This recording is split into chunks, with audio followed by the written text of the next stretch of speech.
think that anybody was really ranking them much higher than the Asian teams that were coming into the tournament as well, because those teams have firepower. It's just, do they have the experience, the structure, etc. That's where CLG comes out ahead a little bit, the experience in terms of experience, but you have to be frank. And look at this. Immortals very clearly signaling that they're going for a retake. They're also pushing 3 men out of the B-bomb site, so they're going to know in a couple of seconds they'll realize, all right, this is going to be an A push, and then they're just going to try and retake it. This is all part of the plan right now for the Brazilian side. The smoke is up, so guy playing truck, that was Bolts, can't really do anything, and he's actually going to get taken out by Kusta. That's like a nice long-range shot. Now things are looking really good here for CLG, and the quick flank is coming in, but they already see it, and Kusta, another shot comes in. That's 3 headshots from Kusta, shutting down Immortals. Ricky, he wants to be part of the party, and it'll just be Henny walking in, USP in hand. Let's go. With that USPS, he had spotted as well. The jig is up, and Kusta, 3 headshots, not enough. He needed a 4th. There we go. That's a round for CLG. That's going to set the tone here. But I want to say that, but then, yeah, let's not get too excited considering how the first half pistols No. panned out. Finesse was not doing a fist bump then. He was doing that thing that you see like the Victorian ladies do, like where they allow you to kiss your hand. Kiss my hand. He didn't have his hand. Just someone get the replay. I think he was expecting Kusta to kiss it. Or it was like it was like that really weak handshake, like the dead fish handshake that just kind of like hangs there. Yeah. Except that it's a fist bump. It's just very odd. That makes me uncomfortable. It's like a fist touch. Yeah. Just they've got to tighten that up. But apart from that, it was a good round at 9-7, and moving into the 17th round, we've got C-set 75s and a couple of deagles on Immortals. But see what CLG can do. I've got to say, I feel like this could be a very close match all of a sudden. Always between these two teams. I mean, these are the two teams that play from the same region as well. You will have that regional rivalry coming into it, but also that familiarity where they're going to be watching each other play every day, maybe scrimming together as well. And so you do expect it, especially on a map like Cache that is now turning into like the new Dust 2, which is very aim reliant. Both teams have similar firepower in that respect, and so anything is possible here going into the second half. It's definitely not over. CLG lead 9-7. And will have a lot of patience. I got to give it to them. They really aren't showing much here. And this is a style that I really enjoy. I love it when people do this, where they sort of all hide on a bomb site, and then they have one flashbang. As you can tell, it's on Lucas at the moment. So once the action starts to pop up, that one flashbang is going to be the really instrumental part of it. A bit of damage already been output. Bolts has to move forward. He's going to be going down. Lucas hasn't popped the flashbang yet. Something is missing from this plan, and oh no. Steel coming in. You're supposed to throw the grenade, Lucas. Eventually. Was his mouse stuck? I don't know. I don't know, man. Technical difficulties. Maybe as a prank, someone had like glued the pin in. So when he said like, oh, what's happening? I don't know that. So I mean, the reason that not all bomb sites you can do this on, and actually their sort of sister team in SK is one of the teams that do this very well. Used to do it. They don't actually experiment that much with it any longer, but they used to do very well on maps like Overpass. Any map where you can get a lot of people to hide around a lot of walls, and then someone once the enemy team is deep enough into the trap, so they get the first point of contact. You pop the flashbang, and everybody peeks. Exactly. Lucas forgot at least one of the important parts of it. It's like I'll wait until one of them gets a headshot. Oh wait, they're all dead. All right. Well. Kind of going according to plan here, at least, as far as CLG are concerned. 10-7. Aggression from Steel in mid. He is going to get a little bit of information there. And it is a stack towards B here for Immortals. I really hate the P2000. I just don't like it. I love the P2000 when Shox is using it. That's the one thing I don't like about Shoxy, actually. Stop! Now that you mention it. You cannot dislike anything about Shoxy. It's the one thing. Everyone has to have that one thing. Henny's got the right idea, though. USP in his hands.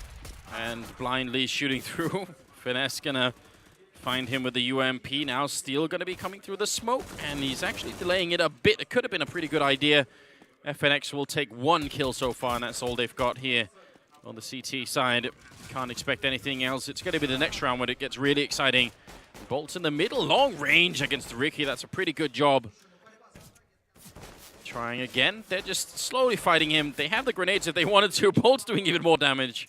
Please, CLG, please. Yeah, could you please stop? Just, this is from everybody watching CS and who plays CS and all that. Just please stop. There we go. But at least you saved both AKs.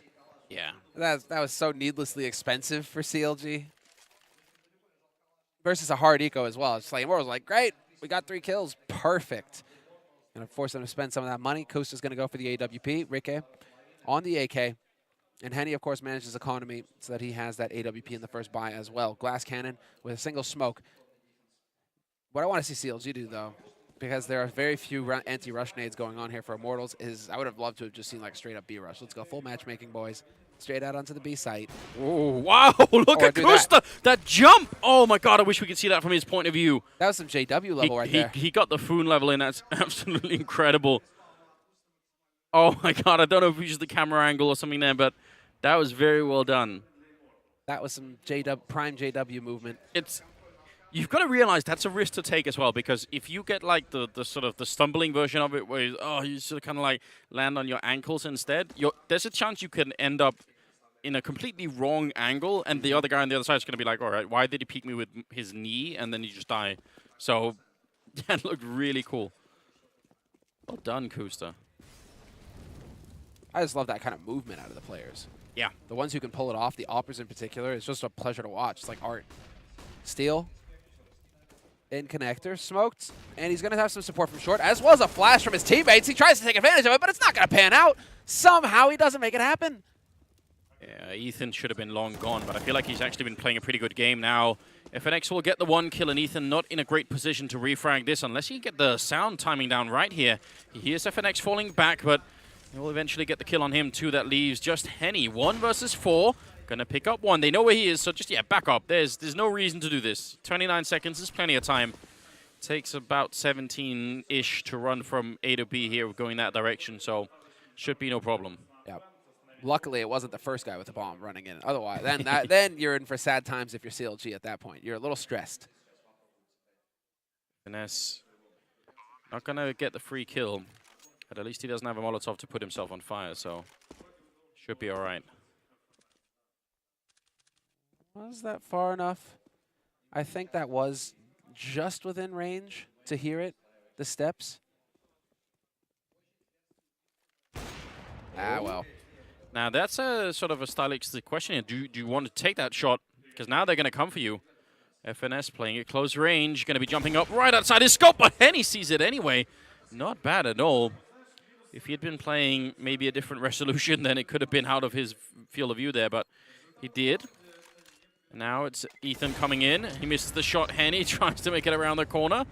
It's not bad at all. Saving the AWP and getting 3 kills. A pretty good job for Henny.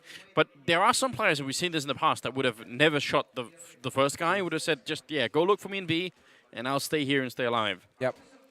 And it's actually a bit sad for him because the first shot that he hits is Kusta. That's the op down. Then you're talking about, like, hey, you did some damage, right? Maybe it was worth the risk if they're not going to save the op. The fact is that Ethan actually picked up the op at the end as well. So they even saved that AWP. So they're only sacrificing AKs in the end. Still that firepower that Immortals are going to have to deal with. But it's Henny. He's invested in Kevlar now. A little bit more robust. But he has to be the hero here in this round if Immortals want to stand a chance. And he's got it in the middle.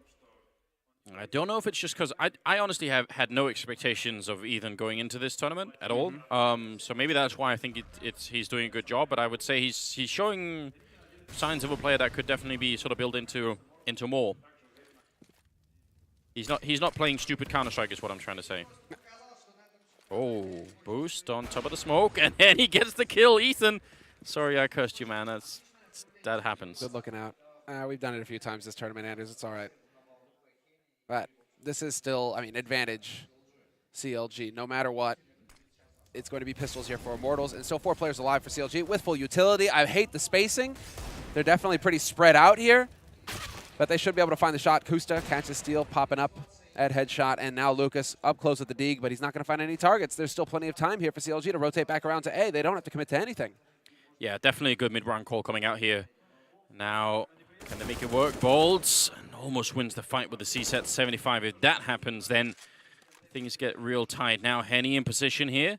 There is going to be a target in Kusta who has the AWP on the other side, but the smoke goes up, and Henny going to move forward. Finesse the one carrying the bomb right onto the site. Misses the shot, and Kusta's there for the refrag. Good teamwork. Yep.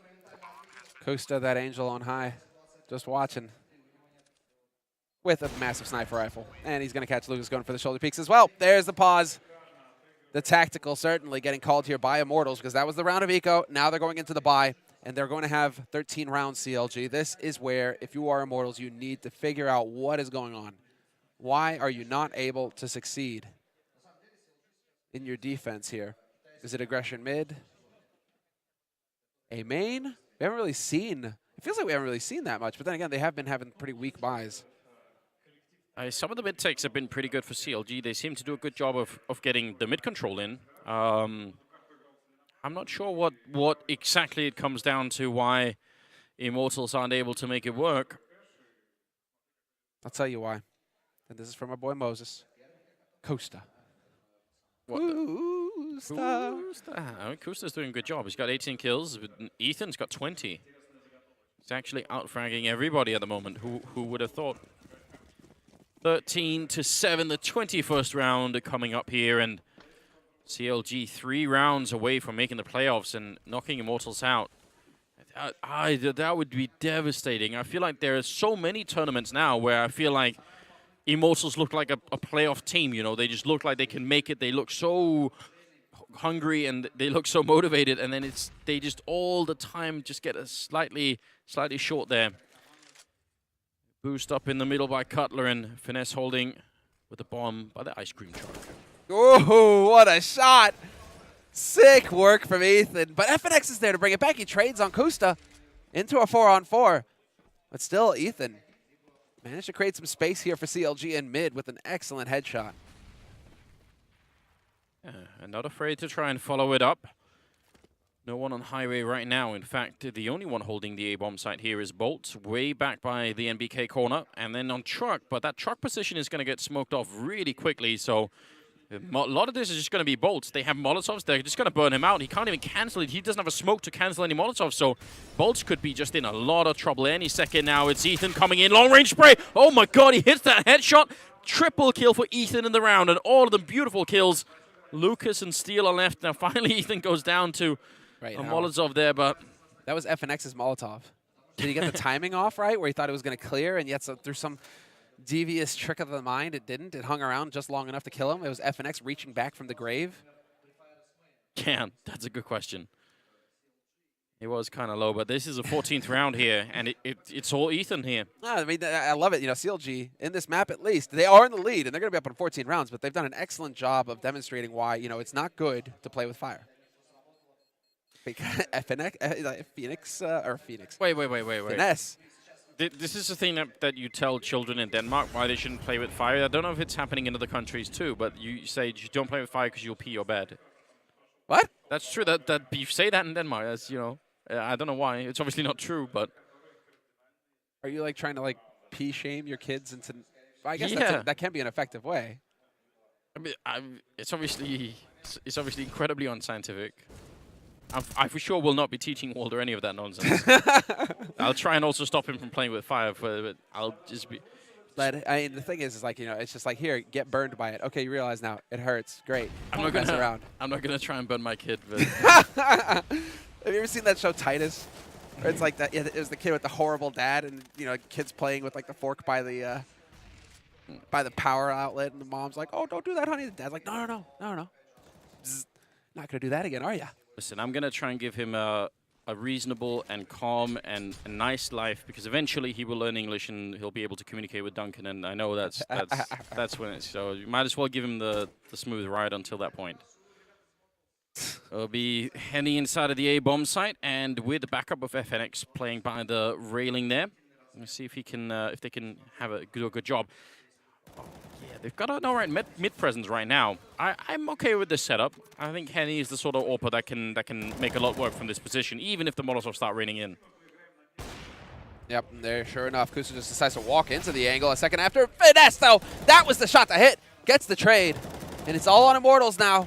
Smokes are up, but CLG are pushing, and it's going to be Ethan leading the way. Does he have another hero round in him? Well, they're actually routing the bomb back. This is a really great mid-round call. A lot of these calls are just perfect from CLG. They're doing a fantastic job. Ethan is sticking around. They've got the bomb in middle now. In fact, they're going to go for the boost. And FNX, is he realizing? Yeah, easy kill on Ethan for sure. But Now, what did they do? Oh, I wish they would have just kept running to the B-bomb side. I actually think that would have been the perfect call, but now they might have outgamed themselves. Cutler goes down. Finesse and Ricky left here, 2 versus 4. Yeah, this is just one of those rounds where you're going to forget it ever happened. Ricky is going to find the kill on FNX, but there's only 10 seconds left. Luckily, the bomb will be able to get onto the site, and so they will find that plant. Oh, my God. What? Ricky finds a kill at Truck as well. Bolts is down. Lucas is roasting. Oh, Finesse getting another headshot. How are they letting this go, Immortals? It was just 2 on 4. And suddenly Ricky's back from the first half. He's been disappeared for a while, but now it looks like it's good. That bomb line is so vicious as well. And Steel going to be moving around. He gets the first kill, but Ricky just has to hide in main. Steel has 1 flashbang. He could try for the underhand throw. Maybe that would make the difference here. But Ricky coming out with a long peek, and he gets the kill triple here. Surviving on just 10 health, and CLG now up to 15 rounds. My God, if you lose that round on the Immortal side, maybe you shouldn't be in the playoffs. Now, at that point, that you can tell that the nerves are starting to set in, I think, with the Immortals here. That's match point and a spot in the playoffs on the line here for CLG, and they've got plenty of match points as well. But yeah, Immortals running in one after another, challenging one after another. It's just like CLG is just, that's perfect for them. That's all they want. Yes, give us duels. We have the AKs. If we hit headshots, you die. A bit shocking. They've been struggling to find that good of a position, and once they get it, they can't actually convert it into a win. 8 rounds in a row is what Immortals need, and the first one might be the hardest one just because of the lack of equipment here. No AWPs, 3 for Masters, and just 3 grenades left.